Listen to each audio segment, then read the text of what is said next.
But I mean, let's talk about a different acute stressor that a lot of people, I mean, I actually inadvertently do this a lot. It's like intermittent fasting, Yeah. right? So, you eat 8 hours a day and the other 16, you fast more or less. That definitely induces autophagy. Mm. And it's thought to be actually beneficial because it's inducing autophagy. And, you know, uh, Walter Longo has this great stuff, and the late Kevin Mitchell had some stuff on this about going to surgery. People normally glucose load you to get you through the surgery, like, oh, that's gonna be much better. And actually, they did the experiments. Actually, if they fast them before, you actually have a better survival rate coming out. Hmm. And so, it's one of these acute stressors. The idea is that, yeah, you're actually acutely turning on autophagy to clear out any damage that's happening so that when you come out of that stress, now you're in a better state. So I think, I love exercising. I love, I love the end of the exercise, that it's over with, because I know that I stressed my body out and now it's time to recover. And it's actually going to be much better down the road for doing that. hmm And so when you do something like intermittent fasting or time restricted feeding, so you eat in say an 8 hour window and then you don't eat for 16 hours, autophagy starts to happen in that 16-hour window sometime after you stop eating. Can you give us a sense of how selective the autophagy is? Are there very specific cell types that get engulfed and digested, or is it Yeah, sort of across the board? that is a great question. I don't know the answer to that. I could speculate that, probably the cells they're the most nutrient sensing are the first to start inducing autophagy. Um, so those would probably be the very first ones to start inducing it, but I don't know which cells would do it. And there are people that do longer fasts as well, Mhm. and whether or not that's going to be beneficial, I mean, it sounds miserable, but I mean, a little bit of stress in your life is good. Mhm. What doesn't kill you will only make you stronger, I guess. But I think there's a limit to it. I think having too much stress would be really, really bad. Mhm.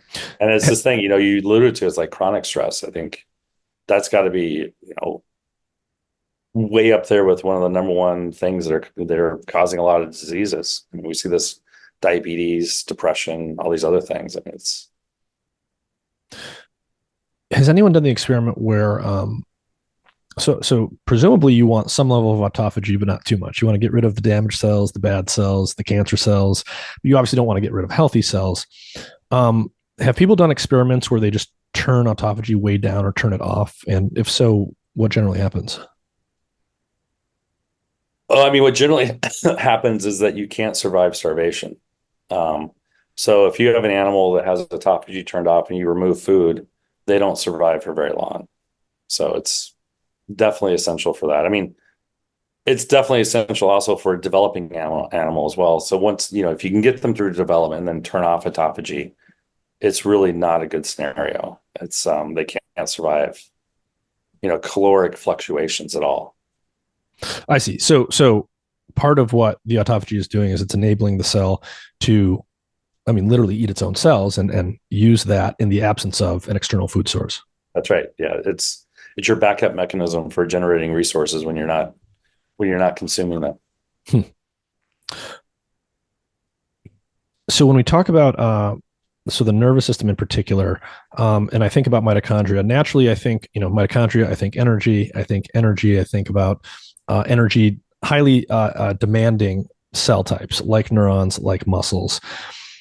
Are there any major differences between neurons and muscle cells in terms of how they use mitochondria or what the mitochondria are doing beyond just raw ATP production?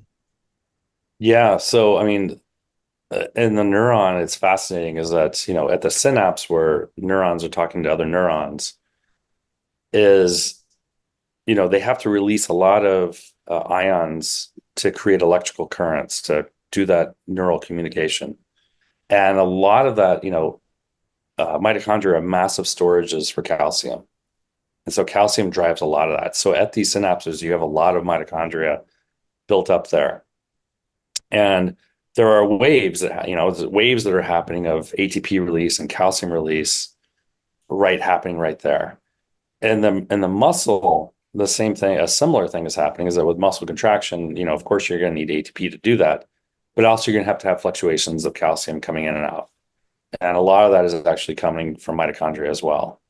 Um, and in mitochondria and muscle, it's more localized to the sarcomere, the structure of the muscle that's creating those contacts. But it's pretty fascinating that they're both there, not doing traditionally their ATP thing, but more their calcium Mm, functions as well. interesting. And another interesting thing to think about in terms of mitochondria instead of neurons is neurons have a very interesting shape. Many of them are extremely long. I imagine the mitochondria have to physically move or even be transported to different parts. Is there any? What do we know about mitochondrial movement within something like a neuron? Yeah, this is not my area of expertise. So there's a great junior faculty at Duke, Chantel Evans. This is her body of work that she's trying to figure out how these mitochondria get to the synapse, how they traverse such a long period of time.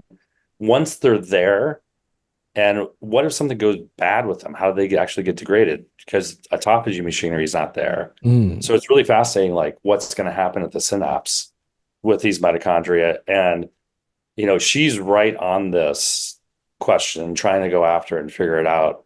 And I think it's, to Pandora's box. There's going to be so many things that are going to be learned about how mitochondria are regulated in this very subcellular localized place. And like you said, these neurons, they can be huge. And mhm, how's the information carried from one part of the cell to the other? It's going to be fascinating. mhm. Um, I mean, this is sort of a big and somewhat vague question, but I think anything you could say here would be interesting. In terms of dietary factors that lead to mitochondrial dysfunction, are there any types of diets or types of macromolecules when given in excess, say, or if you're deprived of certain nutrients, play an outsized role in driving mitochondrial dysfunction? Oh, high fat diet, of course. I And mean, high you fat, look, and can you get more specific there? Is there particular yeah, I'm fats? not sure, I don't know the literature enough, like, which lipid molecule is in excess, but I mean, mice on a high fat diet, I mean, their mitochondria look horrible. You look at the liver, I mean, creating these large lipid droplets in the poor mitochondria are trying to survive. I mean, it's high fat diet is really toxic to mitochondria. Mm-hmm. And do we understand why, like what the mechanisms are there? Nope. I mean, I don't. Let's qualify that. Okay. I don't. I'm sure somebody out there has informed ideas and maybe data that says, why high fat diet is so toxic to mitochondria. But it's probably not super well worked out. No, Got it. no. So what are some of the things that you guys in your lab are working on today? What are some of the questions that you're asking right now that it looks like you're going to have exciting answers to, or that you think you're going to make progress on in the near future? Yeah, so we've covered a lot of this, this neuronal control of mitochondrial form and function in the periphery, and then trying to figure out, why the neurons are the ones registering this and what are they actually picking up on. That's a major place we're going, but there's a really just basic question. We've talked a lot about these stress responses, and if we go back to your idea about the heat shock response, that it's monitoring misfolded proteins in the cytoplasm. How many misfolded proteins have to be monitored? Mm-hmm. Which misfolded? Is there certain ones that it monitors? What is something as basic as that has not been answered? With our mitochondrial defects that we see, and we turn this mitochondrial stress, let's say that there's a cell that has 1,000 mitochondria. Is it just one bad mitochondria? Or do all 1,000 have to be bad to get the response up and running? And it sounds like kind of a boring question, but it's actually fundamentally important because it's telling you a lot about this sensing mechanism and how it's actually registered and what it's actually responding to. If you think about the heat shock response and say, well, it just monitors misfolded proteins. Well, most of the proteins in our cell are misfolded at one time or another, when they're forming and when they're relaxing. I mean, very few of our proteins in our cell are actually that crystal structure that people show us. Mm-hmm. Mm-hmm. And so why isn't the heat shock response turned on all the time? Or is there something special that it's monitoring? Is it monitoring complexes? such as the ribosome or, the microtubules or the actin filaments, major structures. Maybe that's what it's monitoring and trying to register. Um, so we're trying to figure those questions out, do very quantitative experiments of just dicing in a little bit of, something bad to see how much is required to turn on those responses. Because, if you start thinking about trying to drug these responses, it's going to be a bell-shaped curve. Is that you're going to want a sweet spot more than likely. Because if you give too much stress, you're not going to be able to fix it and you're going to cause toxicity. And if you don't give enough stress, you won't get the response turned on. So somehow you have to figure out what that sweet spot is. And if you're trying to make a drug, that's probably, people that make therapeutics and drugs, that's the worst place you want to be in, is trying to find a sweet spot for your therapeutic.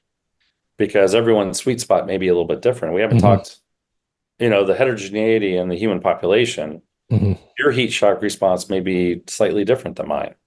But we take the same dose of heat shock inducer, you may get a benefit and it may actually end up killing me if we're on the wrong spectrum. And so, this has happened with diet restriction, people on different spectra, and, mice respond completely differently because they're on, there's different sweet spots for different strains of mice. Mm-hmm.